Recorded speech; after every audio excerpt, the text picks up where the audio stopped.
कदम थम।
अधिवेशन को गृहर समस्त सदस्य मानक सुस्वागत। आशा करे आज अधिवेशन को श्रृंखलित भाव में परिचालन करिबारे गृहर समस्त सदस्य माने साहाय्य और सहयोग करिवे। सभा कार्य आरंभ करने पूर्व एक शपथ पाठ करा जाउछि। आम्भे ईश्वरଙ୍କ नामରେ शपथ करूछु कि गृहर श्रृंखला रक्षा करने निमंते यथासाध्य चेष्टा करिबु। जनसाधारण हित निमंते प्रश्नकाल कार्यक्रम सक्रिय भाग नहीं यथासाध्य साहाय्य करिबु। गृहर आदेश को ईश्वर का आदेश भावी सहदय ग्रहण करिबु।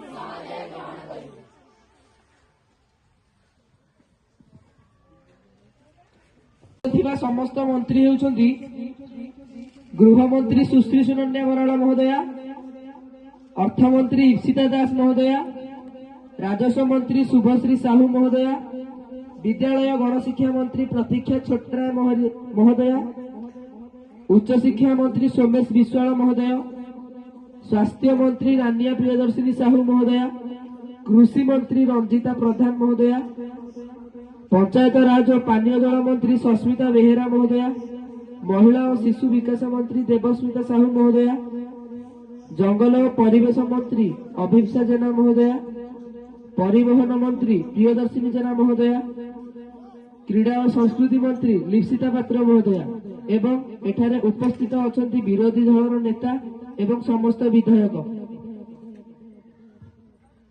आरंभ करा जाउछि। प्रश्न नंबर 101 मान्यवर विधायक अंशुमान मिश्र। सम्माननीय बाचस्पति महोदय अनुमोदन क्रमे मु मोर प्रश्न शिक्षा मंत्री उद्देश्य रखा जाऊँगी। सरकारी विद्यालय रे शिक्षयित्री मान उपस्थान कहीं कमी जाउछि, एथिपई सरकार की पदक्षेप ग्रहण करछन्ती? महोदय शिक्षा मंत्री यार उत्तर रखिबे कि? विभागीय मंत्री यार उत्तर रखंतु।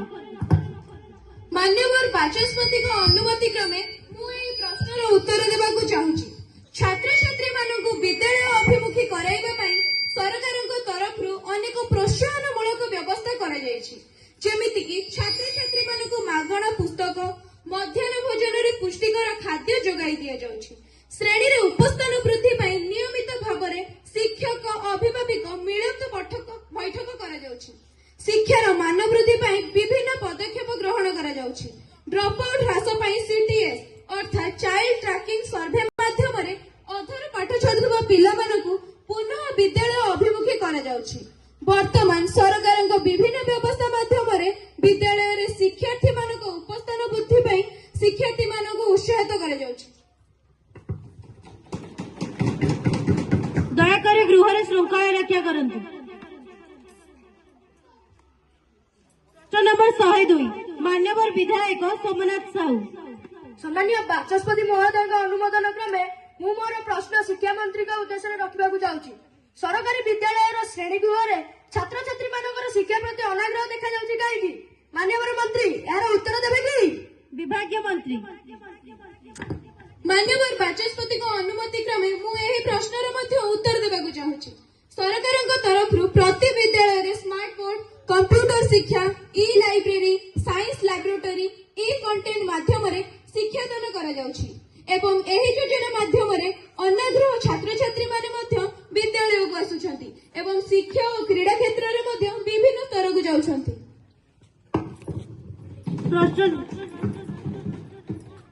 प्रश्न नंबर 103 मान्यवर विधायिका प्रयासा पट्टनायक। सम्माननीय बाचस्पति महोदय अनुमोदन क्रमे मु मोर प्रश्न मान्यवर गृहमंत्री सम्मुखें उपस्थापन करुछि। अपराध मामलें द्रुत न्याय निश्चित करने गृह विभाग केउ पदक्षेप ग्रहण करिसेंति मान्यवर गृहमंत्री महोदय यार उत्तर रखिबे कि? विभागीय मंत्री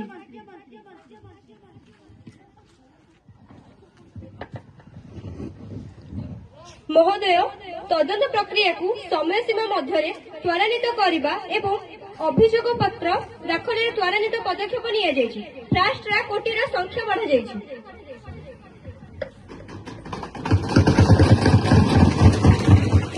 दयाकरी गृह श्रृंखला रक्षा करंतु। एवं मोर आउ एक प्रश्न रही सीमांत और संवेदनशील अंचल सुरक्षा बढ़ाइबा पई सरकार केउ व्यवस्था नहीं मान्यवर गृहमंत्री महोदय यार उत्तर रखिबे कि? विभागीय मंत्री महोदय, संवेदनशील अंचल अतिरिक्त पुलिस मुकाम, ड्रोन निरीक्षण और इंटेलिजेंस समन्वय को जोरदार करा जाइछि।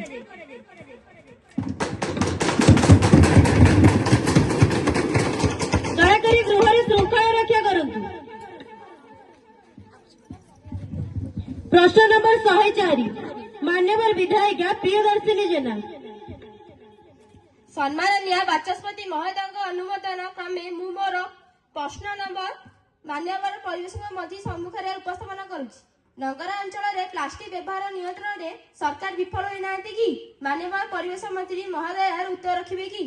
विभागीय मंत्री मान्यवर बाचस्पति महोदय अनुमति क्रमे मु मोर उत्तर प्रदान करुछि। एकक व्यवहारी प्लास्टिक निषेध, जोरीमाना और जनसचेतन अभियान माध्यम सरकार धीरे धीरे सफलता हासिल करुछंती। साधारण जनता को सचेतन करने सह विकल्प भाव में कागज और कपड़ा बैग व्यवहार करने सरकार सहायता प्रदान करुछंती। सम्माननीय बाचस्पति महोदय अनुमोदन क्रमे मु मोर प्रश्न मान्यवर परिवेश मंत्री सम्मुखें उपस्थापन करुछि। भितरकनिका एथिरे सरकार चुप कहीं मान्यवर परिवेश मंत्री महोदय यार उत्तर रखिबे कि?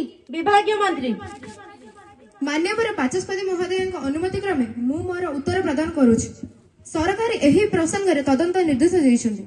बैतरणी नदी कूल चली बेआईन निर्माण कार्य को जिला प्रशासन द्वारा बंद करा जायछि एवं नियम उल्लंघनकारी विरोध में कठोर कार्यानुष्ठान ग्रहण करा जायछि। सरकार वर्तमान पई एही सब पदक्षेप ग्रहण करी एवं आगो को मध्य आहुरी उन्नतिमूलक पदक्षेप ग्रहण करने को जाउछि। प्रश्न नंबर 105 मान्यवर विधायिका मनोजिनी त्रिपाठी। सम्माननीय सभापति महोदय अनुमोदन क्रमे मु मोर प्रश्न मान्यवर पानीय जल मंत्री सम्मुखें उपस्थापन करुछि। प्रश्नटी हेउछि राज्य में पानीय जल जोगाण योजना गुड़िक अनेक स्थान में अधूरा रही एहाकु समय मध्य समाप्त करने सरकार कौन पदक्षेप नहीं मान्यवर पानीय जल मंत्री महोदय यार उत्तर रखिबे कि?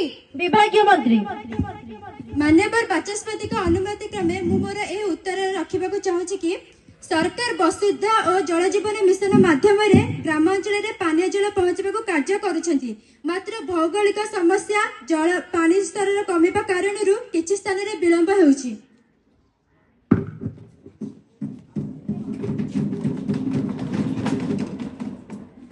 प्रश्न नंबर 106 मान्यवर विधायिका अभ्यमिता नायक। सम्माननीय बाचस्पति अनुमोदन क्रमे मु मोर प्रश्नटी मान्यवर कृषि मंत्री सम्मुखें उपस्थापन करने को जाउछि। कृषक माने फसल उचित मूल्य न पाइबार अभियोग करुछंती। सरकार कौन करुछंती? मान्यवर कृषि मंत्री आपण यार उत्तर रखिबे कि? विभागीय मंत्री अनुमति क्रमे मु एही प्रश्नर उत्तर रखिबा चाहूछि।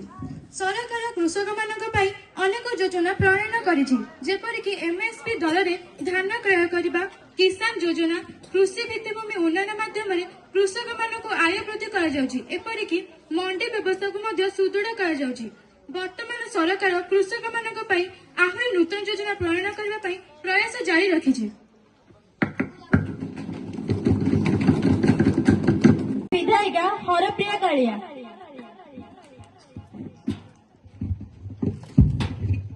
ସମ୍ମାନୀୟ ବାଚସ୍ପତି ମହୋଦୟଙ୍କ ଅନୁମୋଦନ କ୍ରମେ ମୁଁ ମୋର ପ୍ରଶ୍ନ ମାନ୍ୟବର ମହିଳା ଶିଶୁ ବିକାଶ ମନ୍ତ୍ରୀଙ୍କ ସମ୍ମୁଖରେ ଉପସ୍ଥାପନ କରୁଛି।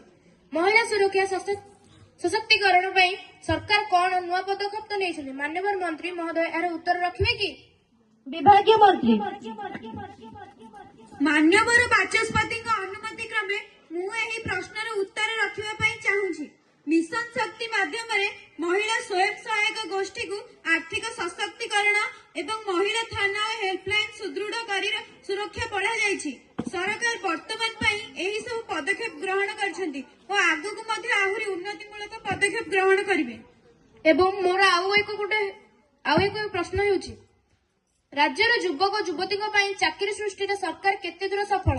ମାନ୍ୟବର ମହିଳା ଶିଶୁ ବିକାଶ ମନ୍ତ୍ରୀଙ୍କ ସମ୍ମୁଖରେ ଉପସ୍ଥାପନ କରୁଛି। ବିଭାଗୀୟ ମନ୍ତ୍ରୀ। ମାନ୍ୟବର ବାଚସ୍ପତିଙ୍କ ଅନୁମତି କ୍ରମେ ମୁଁ ଏହି ପ୍ରଶ୍ନର ଉତ୍ତର ରଖିବା ପାଇଁ ଚାହୁଁଛି।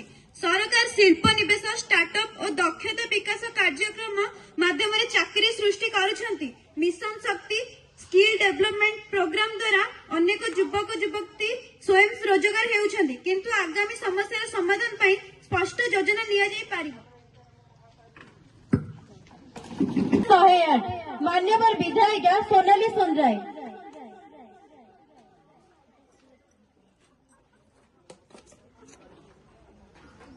ମୋର ପ୍ରଶ୍ନ ମାନ୍ୟବର ଅର୍ଥମନ୍ତ୍ରୀଙ୍କ ସମ୍ମୁଖରେ ଉପସ୍ଥାପନ କରୁଛି। ଗ୍ରାମୀଣ କୃଷି ଅର୍ଥନୀତିକୁ ସୁଦୃଢ କରିବା ପାଇଁ ବଜେଟରେ କେଉଁ ନୂତନ ବ୍ୟବସ୍ଥା ରହିଛି ଏବଂ ଆର୍ଥିକ ପରିଚାଳନାରେ ପାରଦର୍ଶିତା ଆଣିବା ଓ ଡିଜିଟାଲ ଅର୍ଥନୀତିକୁ ବିସ୍ତାର କରିବା ପାଇଁ ସରକାର କେଉଁ ପଦକ୍ଷେପ ନେଇଛନ୍ତି? ମାନ୍ୟବର ଅର୍ଥମନ୍ତ୍ରୀ ଏହାର ଉତ୍ତର ରଖିବେ କି? ବିଭାଗୀୟ ମନ୍ତ୍ରୀ। ମାନ୍ୟବର ବାଚସ୍ପତିଙ୍କ ଅନୁମତି କ୍ରମେ ମୁଁ ଏହି ପ୍ରଶ୍ନର ଉତ୍ତର ଦେବାକୁ ଚାହୁଁଛି। ମହୋଦୟ, କୃଷକ ସହାୟତା ସିଞ୍ଚନ ପ୍ରକଳ୍ପ ଓ ଗ୍ରାମ୍ୟ ରୋଜଗାର ଯୋଜନା ପାଇଁ ବଜେଟ୍ ଆବଣ୍ଟନ ବଢ଼ାଯାଇଛି। ଏହାଦ୍ୱାରା ଗ୍ରାମ୍ୟ ଆୟ ବୃଦ୍ଧି ହେବ। ସରକାର ଡିଜିଟାଲ ଆୟ ବ୍ୟୟ ପ୍ରଣାଳୀକୁ ସର୍ବସ୍ତରରେ ରୂପାୟନ କରିଛନ୍ତି। ସମସ୍ତ ଯୋଜନାର ଅନଲାଇନ ଟ୍ରାକିଂ ଅଡିଟ୍ ବ୍ୟବସ୍ଥା ମାଧ୍ୟମରେ ପାରଦର୍ଶିତା ସୁନିଶ୍ଚିତ କରାଯାଇଛି। ପ୍ରଶ୍ନ ନମ୍ବର 109 ମାନ୍ୟବର ବିଧାୟିକା ସୁଜାତା ବୃଷ୍ଟି।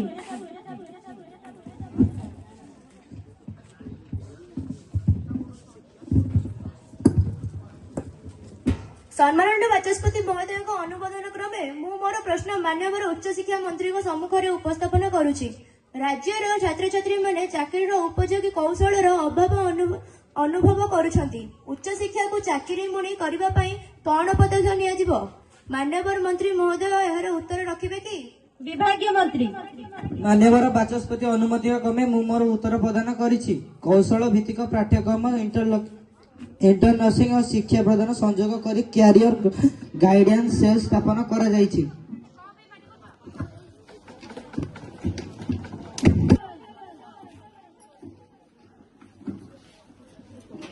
ପ୍ରଶ୍ନ ନମ୍ବର 110 ମାନ୍ୟବର ବିଧାୟିକା ସାଇ ନୂତନ।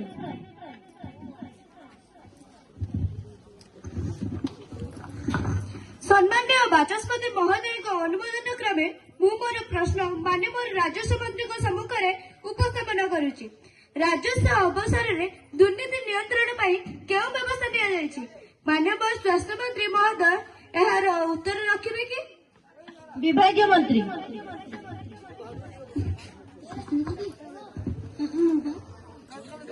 ମାନ୍ୟବର ବାଚସ୍ପତିଙ୍କ ଅନୁମତି କ୍ରମେ ମୁଁ ଏହି ପ୍ରଶ୍ନର ଉତ୍ତର ଦେବାକୁ ଚାହୁଁଛି।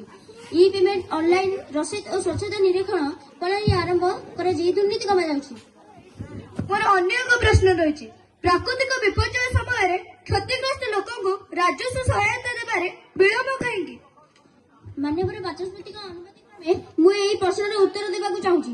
ଡିଜିଟାଲ ମୂଲ୍ୟାଙ୍କନ ଓ ଡିବିଟି ମାଧ୍ୟମରେ ଶୀଘ୍ର ସହାୟତା ପହଞ୍ଚାଇବାକୁ ପଦକ୍ଷେପ ନିଆଯାଇଛି। ପ୍ରଶ୍ନ ନମ୍ବର 111 ବିଷ୍ଣୁପ୍ରିୟା ବେହେରା। ସମ୍ମାନନୀୟ ବାଚସ୍ପତି ମହୋଦୟଙ୍କ ଅନୁମୋଦନ କ୍ରମେ ମୁଁ ମୋର ପ୍ରଶ୍ନ ମାନ୍ୟବର ସ୍ୱାସ୍ଥ୍ୟ ମନ୍ତ୍ରୀଙ୍କ ସମ୍ମୁଖରେ ଉପସ୍ଥାପନ କରୁଛି। ସରକାରୀ ହସ୍ପିଟାଲରେ ଡାକ୍ତର ଓ ଔଷଧର ଅଭାବ ଥିବା ଅଭିଯୋଗ ଆସୁଛି। ଏଥିପାଇଁ କି ପଦକ୍ଷେପ ନିଆଯାଇଛି? ମାନ୍ୟବର ସ୍ୱାସ୍ଥ୍ୟ ମନ୍ତ୍ରୀ ମହୋଦୟ ଏହାର ଉତ୍ତର ରଖିବେ କି? ବିଭାଗୀୟ ମନ୍ତ୍ରୀ। ମାନ୍ୟବର ବାଚସ୍ପତିଙ୍କ ଅନୁମତି କ୍ରମେ ମୁଁ ଏହି ପ୍ରଶ୍ନର ଉତ୍ତର ଦେବାକୁ ଚାହୁଁଛି। ନୂତନ ଡାକ୍ତର ଓ ପାରାମେଡିକାଲ କର୍ମଚାରୀ ନିଯୁକ୍ତି, ମେଡିକାଲ କଲେଜ ବୃଦ୍ଧି ଓ ନିରାମୟ ଯୋଜନା ମାଧ୍ୟମରେ ମାଗଣା ଔଷଧ ଯୋଗାଣକୁ ସରକାର ଶକ୍ତିଶାଳୀ କରୁଛନ୍ତି।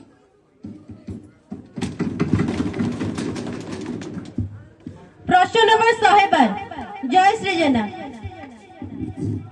ସମ୍ମାନନୀୟ ବାଚସ୍ପତି ମହୋଦୟଙ୍କ ଅନୁମୋଦନ କ୍ରମେ ମୁଁ ମୋର ପ୍ରଶ୍ନ ମାନ୍ୟବର କ୍ରୀଡ଼ାମନ୍ତ୍ରୀଙ୍କ ଉଦ୍ଦେଶ୍ୟରେ ଉପସ୍ଥାପନ କରୁଛି।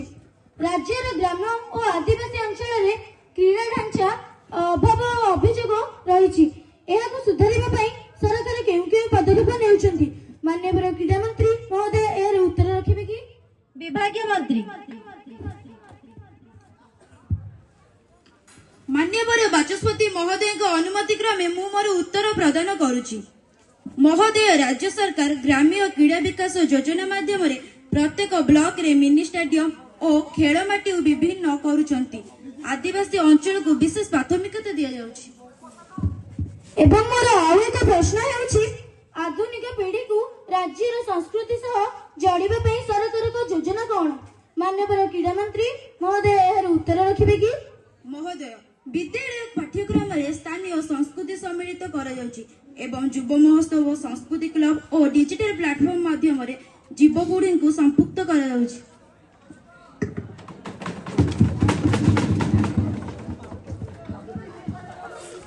ଶାନ୍ତି ଶୃଙ୍ଖଳାର ସହିତ ପରିଚାଳନା କରିଥିବାରୁ ଏଠାରେ ଉପସ୍ଥିତ ସମସ୍ତ ସଦସ୍ୟମାନଙ୍କୁ ଧନ୍ୟବାଦ ଅର୍ପଣ କରି ସଭା କାର୍ଯ୍ୟ ସମାପନ କରାଗଲା।